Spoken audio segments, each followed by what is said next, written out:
नमस्कार, उत्तराखंड समाचार में आपका स्वागत है। मैं देवेंद्र प्रसाद। सबसे पहले मुख्य समाचार।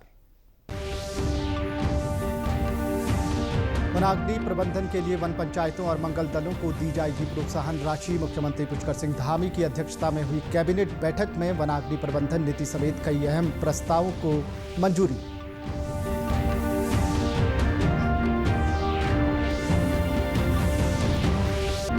मुख्यमंत्री पुष्कर सिंह धामी बोले, राष्ट्रीय खेलों से प्रदेश को मिली नई पहचान, बुनियादी सुविधाओं का हुआ विकास, खिलाड़ियों को मिला प्रोत्साहन।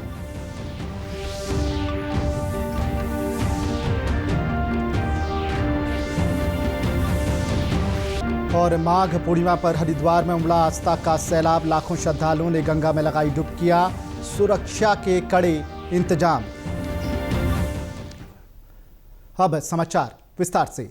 देहरादून में आज मुख्यमंत्री पुष्कर सिंह धामी की अध्यक्षता में कैबिनेट बैठक हुई। बैठक में 32 प्रस्तावों को मंजूरी मिली है, जिसमें राज्य सड़क सुरक्षा नीति 2025, वनाग्नि प्रबंधन नीति के तहत वन पंचायतों और मंगल दलों को प्रोत्साहन राशि दिए जाने के प्रस्ताव पर भी मुहर लगी है।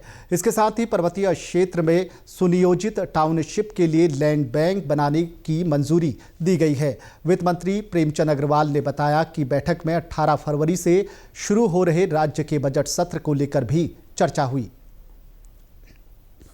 इस प्रस्ताव पे चर्चा हुई है। माननीय मंत्रिमंडल ने उस पर चर्चा की है और एक जिस प्रकार से हमारा बजट आ रहा है उस पर भी बातचीत हुई है। क्योंकि आप जानते हैं 18 फरवरी से ले हमारा बजट सत्र आ रहा है, उस बजट पे भी हमारे यहाँ चर्चा हुई है। उत्तराखंड में चल रहे 38वें राष्ट्रीय खेलों का समापन 14 फरवरी को होगा। समापन अवसर पर गृह मंत्री अमित शाह शिरकत करेंगे। मीडिया से बात करते हुए उत्तराखंड के मुख्यमंत्री पुष्कर सिंह धामी ने कहा कि उत्तराखंड के खिलाड़ियों का राष्ट्रीय खेलों में अच्छा प्रदर्शन रहा है। उनके मुताबिक इन खेलों से प्रदेश को नई पहचान भी मिली है। पूरे राज्य के अंदर 11 स्थानों पर यह आयोजन हमारे बहुत अच्छी तरह से संचालित हो रहे हैं और इसका समापन समारोह 14 तारीख को हल्द्वानी में गोलापार स्टेडियम में होगा। उसकी सभी तैयारियां अच्छी हो रही हैं और ये हमारे लिए बहुत अच्छा है कि पिछले वर्ष जहां हमारा स्थान राष्ट्रीय खेलों में 25वें स्थान पर था, वहीं हमारे उत्तराखंड के खिलाड़ियों ने इस बार 80 के लगभग अभी तक मेडल प्राप्त कर लिए हैं और हम 25वें स्थान से 6ठे स्थान पर आ गए हैं।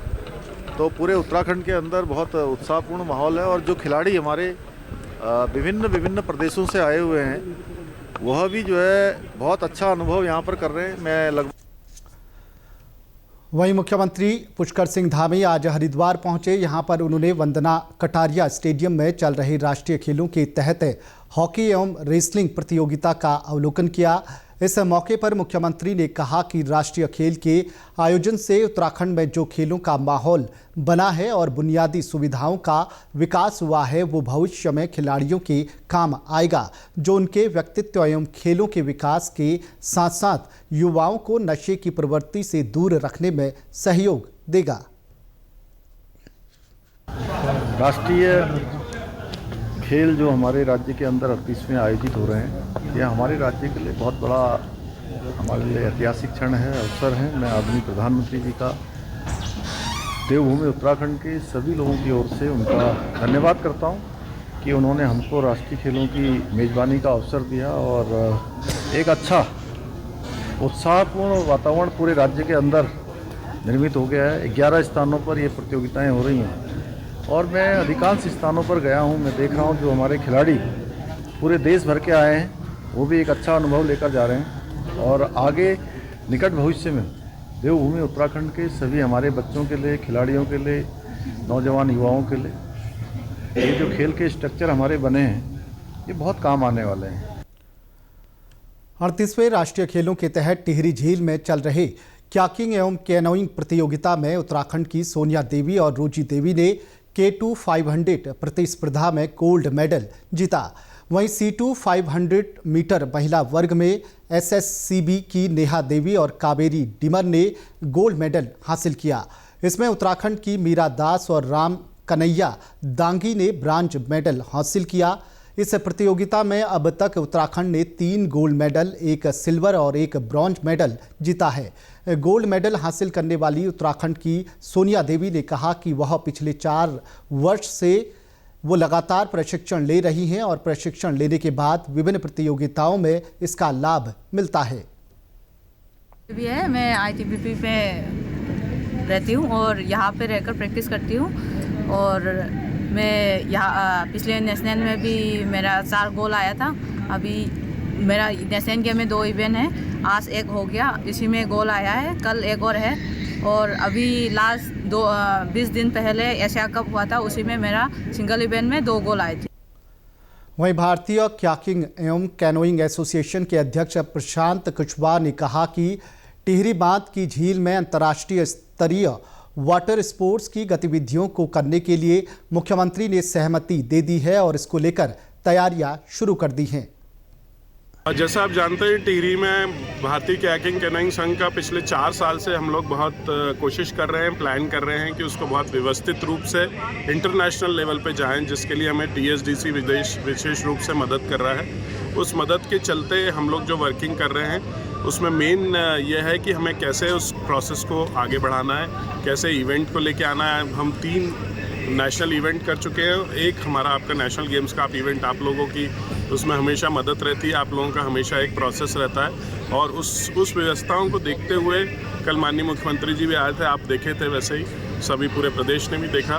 तो अब हम उसको एक अंतर्राष्ट्रीय लेवल की प्रतियोगिता कर रहे हैं और मुख्यमंत्री जी ने उसको बोल दिया है कि कर लें। साथ ही TSDC ने भी हमको सपोर्ट करने के लिए कहा है। तो विद इन 6-7 महीने के अंदर या साल भर के अंदर हम एक पूरे इंडिया वर्ल्ड से कम 20-25 देशों के एथलीट्स को यहाँ लेके इस टिहरी नदी को, माँ गंगा मैया की जो बेस है उसको हम और एनहांस करेंगे और बड़ा करेंगे और अंतर्राष्ट्रीय स्तर पर इसको लेके आएंगे।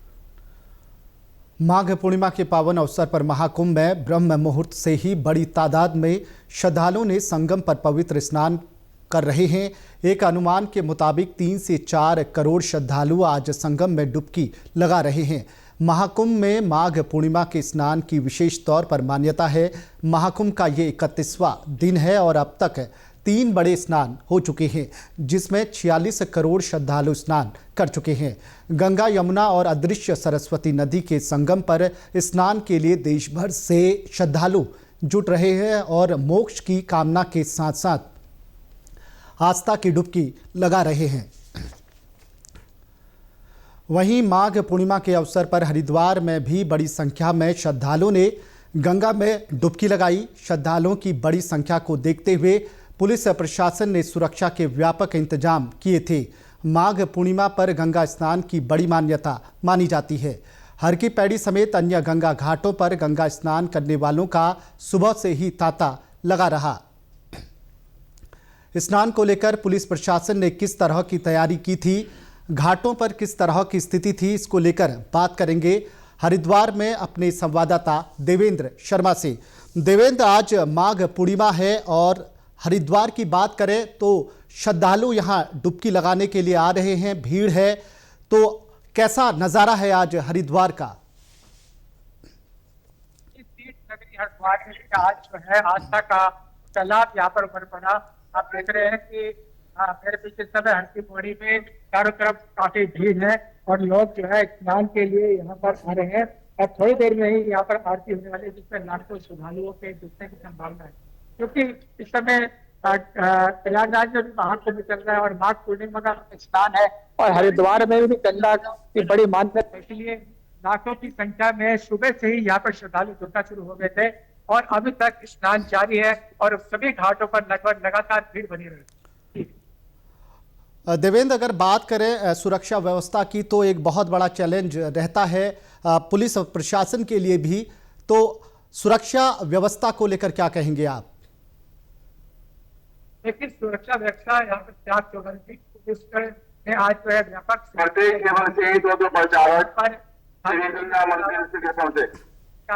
जल पुलिस यातायात प्लान भी लागू किया है। इससे यात्री को कोई परेशानी ना हो।